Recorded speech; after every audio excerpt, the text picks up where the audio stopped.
안녕하세요. 리치고의 김기현입니다. 자, 얼마 전에 이제 뜨겁게 댓글이 오갔던 이 영상에 대한 팩트 체크를 제가 해 드리려고 합니다.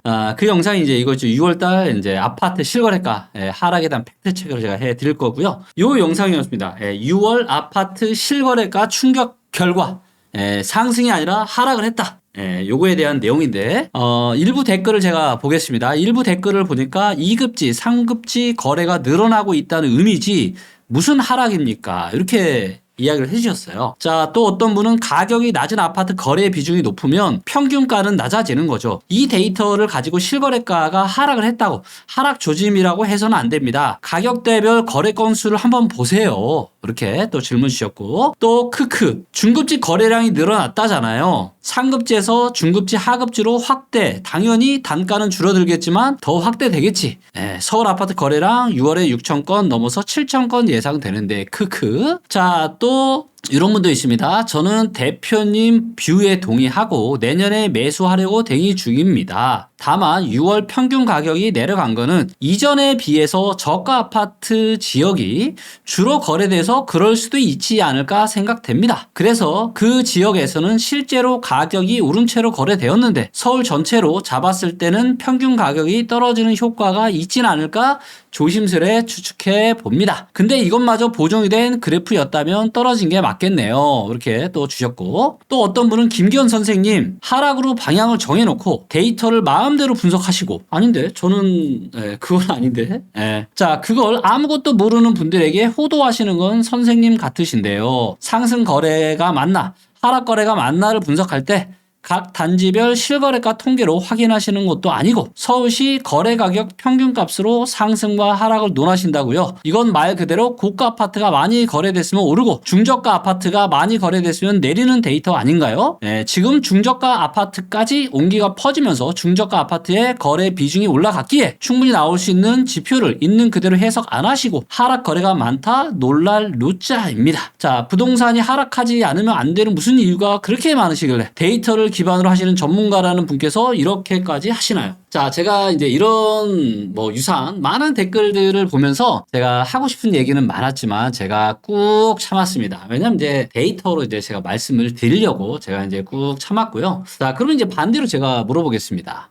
제가 데이터를 분석을 해봤을 때는 이 실거래가의 평균 가격이 시장의 움직임을 제대로 특히나 최근 같은 경우는 상승과 하락을 제대로 반응하는 그런 확률이 상당히 높았거든요. 그쵸? 그리고 시장에 거래되는 에너지도 평균 에너지도 굉장히 중요한 데이터 중에 하나인데, 그리고 제가 영상에서 제가 이런 얘기를 들었죠. 그런데 이거를 가지고 그러니까 김기현 너는 이게 하락을 했으니까 무조건 하락할 거라 보는 거 아니냐. 근데 반대로 제가 여쭤볼게요. 그러면 이런 댓글을 다시는 분들은 무조건 상승만을 생각하시는 거 아닌가요? 반대 논리로 놓고 보면은, 그쵸? 충분히 그럴 수 있잖아요. 자, 그래서 제가 이전 영상의 핵심 포인트를 제가 다시 한번 말씀드리겠습니다. 이 영상을 이제 보면은 영상도 제대로 보지도 않으시고 그냥 썸네일만 제목만 보고 댓글 다시는 분들이 너무 많으신 것 같아요.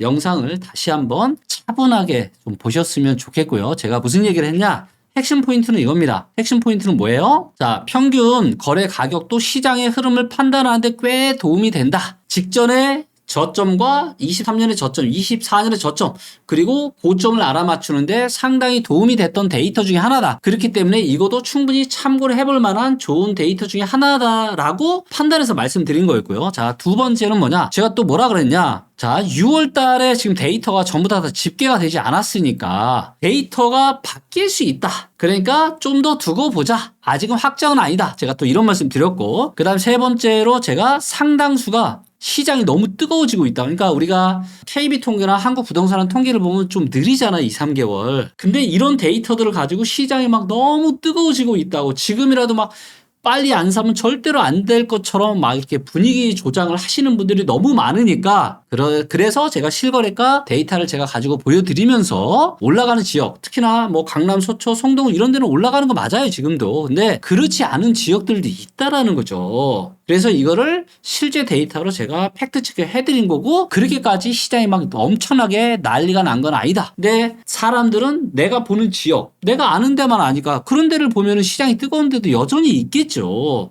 근데 그렇지 않은 지역도 있다라는 거를 제가 말씀드리기 위해서 또 찍었던 영상이고, 제가 또 이전 영상에 또 뭐라 그랬냐, 지금의 단기 반등은 8, 9월까지 이어질 수 있다. 예, 이어질 가능성이 꽤 많다라고 봅니다. 그리고 또 뭐라 그랬어요? 하지만 8, 9월 달, 9월, 10월 달부터는 시장의 상승 동력이 많이 떨어질 거다. 그래서 그때서부터는 방향성이 바뀔 가능성이 아주 높다. 그리고 본질적으로 가격이 너무 비싸기 때문에 추가적인 하락이 나와야 된다. 이거는 제가 매번 영상에서 끊임없이 제가 반복적으로 하는 얘기고요. 그리고 그런 하락이 나와야, 그래야 본질적인 가치 대비해서 저평가되고 싸지기 때문에 그때서야 진짜 제대로 된 반등장이 나올 수 있다. 이게 핵심 포인트라고 좀 보시면 될 것 같고요. 자, 그리고 이제 많은 또 댓글을 주신 분들에게 제가 진심으로 감사의 말씀을 드립니다. 여러분들 덕에 또 제가 관련 분석 데이터를 또 만들었습니다. 자, 그래서 뭐 많은 분들이 지금 중저가 아파트가 5월달 대비해서 6월달에 지금 중저가 아파트가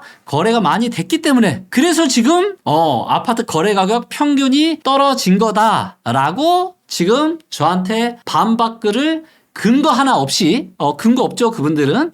근거 하나 없이 그 많은 댓글들을 달아주셨는데, 제가 오늘 여기에 대한 정확한 데이터 팩트 체크를 하도록 하겠습니다. 이거는 무슨 반박 영상이 아니고, 거기 그런 댓글에 대한 게 전부 다 그냥 뇌피셜로만 댓글을 적으셨기 때문에 여기에 대한 팩트 체크에 대한 영상이라고 보시면 될 것 같습니다. 저도 이 데이터를 보고 나서 참 재밌게 봤습니다. 자, 하나씩 설명을 좀 드려볼게요. 자, 일단 요 차트를 보시면 이제 2020년 이제 1월 달부터 이제 실거래된 게 이렇게 지금 쭉 나오거든요. 그리고 요 아파트 하나하나가 뭐냐면은 요게 이제 그 거래된 아파트 그 저기예요. 자, 근데 보시면 먼저 6월 달에 보면 6월 4일에 200억짜리가 하나 찍혔습니다. 대한민국 실거래가 제가 한번 보여드릴게요. 요거를. 자, 보시면 서울의 이제 아파트 이 실거래가가 2006년부터 공개가 됐습니다. 근데 지난 거의 20년 가까이 되죠. 한 18년 정도 되는데, 이 18년 동안 가장 고가 아파트가 거래된 게 언제냐? 2024년 6월달, 즉 바로 지난달이었습니다. 보이시죠? 얼마에 찍혔냐면 나인원 한남이 무려 200억에 거래된 아파트 실거래가가 찍혔어요. 6월달에. 그러니까 가장 비싼 아파트가 거래된 거죠. 자, 그 이전이 누구냐? 마찬가지로 또 나인원 한남 120억짜리가 4월달에 또 거래가 됐었습니다. 그리고 그 전에는 아크루 리버파크 아리팍이 또 110억에 또 거래가 된 게 있었어요. 그래서 일단 6월 달에는 실거래가 공개된 2006년 이후로 가장 지금 비싼 200억짜리가 2006년 6월 달에 한번 찍혔다. 이런 말씀을 제가 드리고요. 요 데이터를 일단 2020년만, 24년만 보도록 하겠습니다. 요게 지금 빨간색 선은 실제로 거래된 아파트 거래액의 평균가고요. 요게 이제 보시면 5월 달이 이제 한 12억 2,900만 원 정도로 얘가 고점 찍고, 6월 달에 지금 11억 8천만 원 떨어졌고, 그 다음에 7월 달은 뭐 아직 뭐 데이터가 얼마 안 잡혔으니까 이거는 그냥 무시하자고요. 자, 근데 언뜻 봐도 6월 달에 가장 비싸게 거래된 아파트는 75억, 신현대 아파트. 얘가 75억짜리가 제일 비싸게 거래된 거고요. 근데 6월 달에는 보시면 이때보다 더 비싼 83억에도 찍힌 아파트가 있고, 무려 200억에도 찍힌 엄청난 고가 아파트가 6월 달에도 있었다라는 겁니다. 그리고 요 실거래가는 7월 8일까지 집계가 됐습니다. 그래서 6월 달도 거래가 더 늘었어요. 그래서 6월 달에도 4,300건. 그래서 5월 달에는 지금 4,400건 정도 실거래가가 찍혔고, 그 다음에 6월 달은 4,300건. 그리고 여기에서는 정상 거래만 지금 들어가는 겁니다. 취소 이런 거 다 뺀 거예요. 실제로 정상 거래만 지금 포함이 된 겁니다. 그래서 지금 5월 달과 거의 유사한 지금 거래량을 지금 보여주고 있는데, 아직 7월 달 뭐 초반 정도라고 할 수 있으니까 6월 달 거래는 더 늘어나겠죠. 그래서 다시 한번 말씀드리지만 이 데이터는 또 바뀔 수 있어요. 또 바뀔 수 있습니다. 근데 현재까지 집계된 한 4,300건 정도의 거래량만 가지고 분석을 한 거예요. 자, 여기 이제 요걸 뭘 만들었냐? 금액대별로 제가 만들었습니다. 금액대별로. 자, 여기 이제 보시면 요 진한 주황색은 5억 이하짜리, 3억에서 5억짜리. 얘는 지금 거래량이 거의 변화가 없습니다. 또 5월 달이나 6월 달은 똑같아요. 그 다음에 5억에서 9억 사이가 요 옅은 주황색 같은 건데, 얘가 5월 달에 1,491건, 6월 달에 1,407건, 5억에서 9억 사이 아파트는 오히려 뭐다? 지금 더 줄었습니다. 자, 그래서 댓글에서 저가 아파트가 거래가 많이 됐기 때문에 지금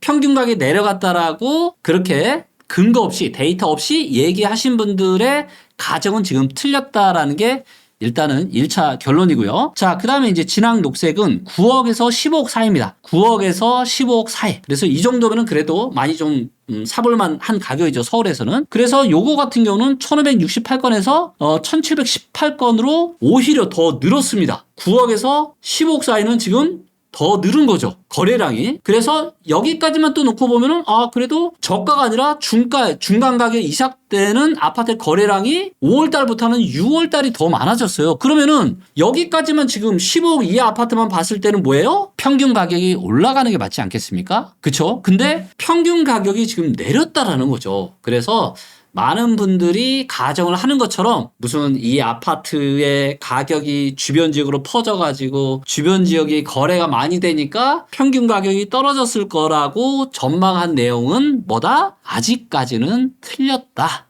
그쵸? 자, 그러면 그러면 여튼 그래서 15억에서 30억짜리 15억에서 30억짜리는 881건에서 771건으로 얘가 줄었네요.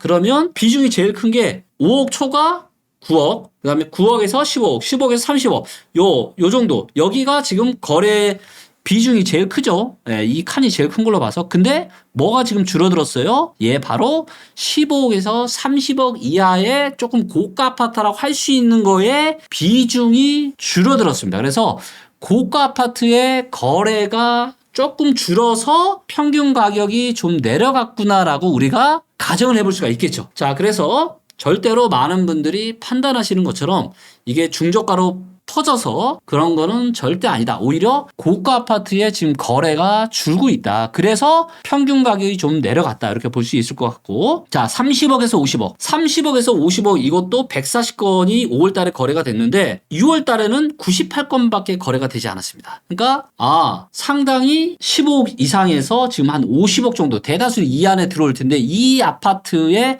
고가 아파트의 거래 비중이 줄었기 때문에 이게 평균 가격이 떨어졌구나라고 우리가 결론을 내려볼 수가 있겠죠. 그렇죠?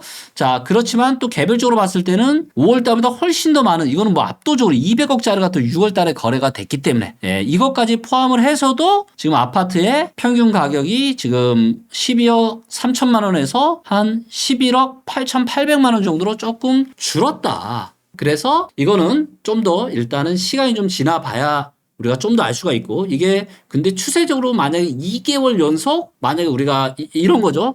지금 6월달, 7월달까지의 데이터가 다 집계되면 8월 말. 그러면 제가 말씀드렸던 변곡점이 얼마나 9월, 10월. 이 정도 되면은 이게 이제 데이터가 아마 보여줄 겁니다. 그래서 뭔가 실거래가의 평균이 떨어지면서 실제 시장의 에너지가 조금 줄어드는지, 아니면 계속 또 올라가는지를 우리가 그때는 확실하게 결론 내볼 수 있겠다. 하지만 지금은, 저가 아파트로 에너지가 퍼져서 지금 실거래가 평균이 내려온 게 아니라 고가 아파트. 시장의 거래가 지금 줄어들면서 그러니까 저가 아파트는 오히려 거래가 지금 줄었죠. 9억 이하 아파트는 오히려 거래가 좀 줄었습니다. 근데 그 이외에 15억 이하 아파트 여기서부터는 거래가 요거는 좀 늘었지만 진짜 고가 아파트 15억 이상짜리는 거래 비중이 줄었다. 그래서 어떻게 보면은 상당한 고가 아파트들의 거래 이게 조금 줄면서 평균이 내려갔다. 근데 하지만 이것조차도 시간이 지나면 바뀔 수 있다. 그렇기 때문에 좀 더 데이터를 우리가 보면서 부동산에 대한 상황을 좀 발빠르게 체크를 해보면 좋을 것 같고요. 자, 그리고 이제 제가 요 데이터를 만들면서 여러 인사이트들이 이제 보이는데요. 여기 이제 금액대별로 보면은 요 이제 9억 이하, 그 다음에 15억 이하, 그 다음에 30억 이하. 요게 사실은 거의 다예요. 근데 이제 보시면 거래량도 줄어들고 조금 15억 이하의 아파트에 요게 줄어들잖아요. 요게. 그럼 확실히 시장의 에너지가 약해지는 것 같아요.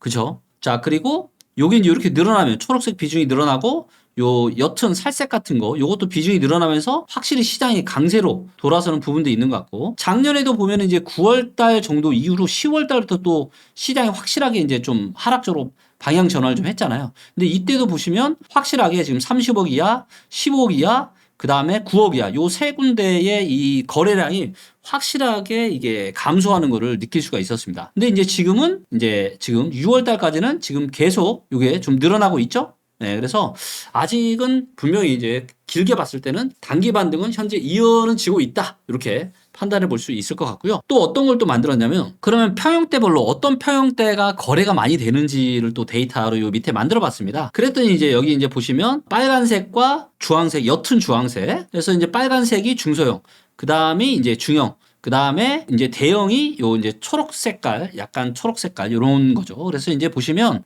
중소형과 중형의 거래량이 서울에서는 뭐 압도적으로 많죠.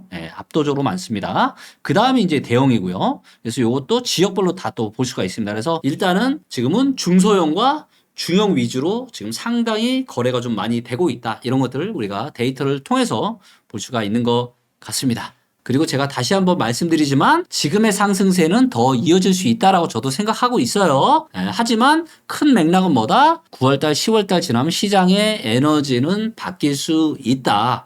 그리고 이제 너무 많은 분들이 김기원이 이렇게 너무 정확해서 그런지 이게 조금만 틀려도 틀렸다는 둥 뭐한 이런 댓글을 주시는데요.